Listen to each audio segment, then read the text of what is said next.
Épilogue de Nicole Graziosi. Alors c'est vraiment le coup de cœur des coups de cœur, parce que ça m'a beaucoup parlé, ça m'a beaucoup touché, et je ne vois pas qui ça pourrait ne pas toucher. L'auteur ici aborde l'hiver de sa vie qui se présente.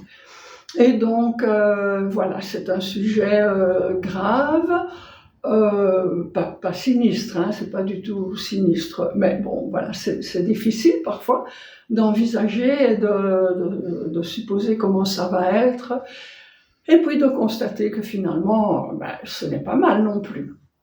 Alors, quoi de mieux pour vous présenter que de vous lire des petits extraits, parce que il n'y a pas une histoire à raconter, bien entendu. Donc, je vais commencer. Elle commence beaucoup de chapitres chapitres, ce sont des tout petits, c'est 2-3 pages à chaque fois. Donc, ce sont des petites listes de constatations, on va dire. Et elle commence par « Je n'aime pas l'hiver de ma vie ». Donc, je vous commence certains. Voilà, je ne veux pas l'hiver de ma vie. Donc, pour ce qui me concerne, je ne serai pas qu'un prénom, mais je ne serai pas non plus le « on » auquel nous avons si souvent recours, ni celui adopté avec frénésie par de nombreux jeunes couples qui s'y dissolvent. On n'aime pas les canapés de cuir, on a envie d'aller à la montagne, on voudrait bien avoir un chien. Une question vous titille alors, mais ce « on », c'est qui? C'est toi, c'est elle ou lui? Ni celui adopté notamment dans les hôpitaux. On a bien dormi, on a bien mangé ses petites tartines, maintenant on va bien prendre son sirop.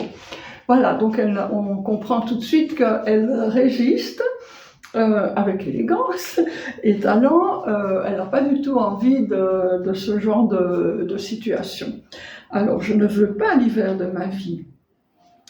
Dans un des restaurants de la rive gauche, réputé pour ses fréquentations intellectuelles et artistiques, et où l'on va autant pour voir que pour être vu, mon attention fut attirée par une voix féminine que je crus reconnaître. Quel choc ce fut de découvrir le visage ravagé, bouffi, les yeux de chat sauvage, les pommettes trop haut déplacées, et les lèvres pulpées, tels morceaux de boudin, d'une actrice que j'avais beaucoup admirée pour sa beauté dans son jeune temps.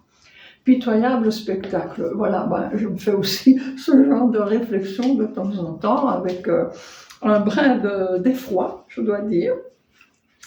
Alors, on avance comme ça, et puis on arrive dans la partie « Il approche l'hiver de ma vie ». Il n'est pas loin le moment où le Père Noël va m'offrir un fichu à porter sur les épaules, parce que quand la nuit tombe, il faut protéger ton cou et tes épaules, sinon tu vas choper.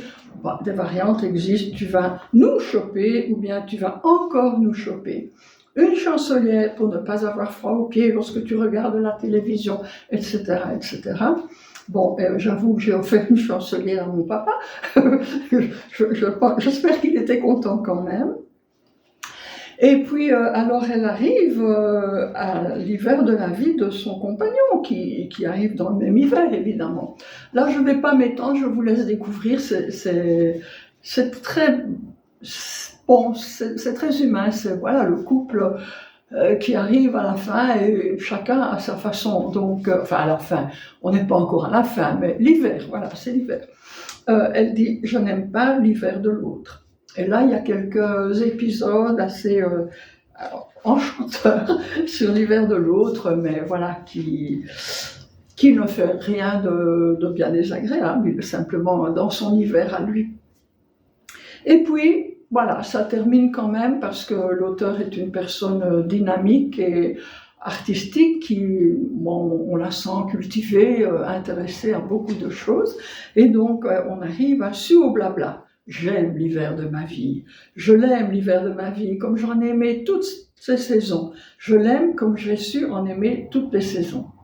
En dépit de cette vieillesse sournoise, d'une absolue perversité, qui nous bouffe à petit feu, nous pourchasse de son hypocrite érosion qui, tel un ruisseau souterrain, tout en les abreuvant, fragilise les terres fertiles.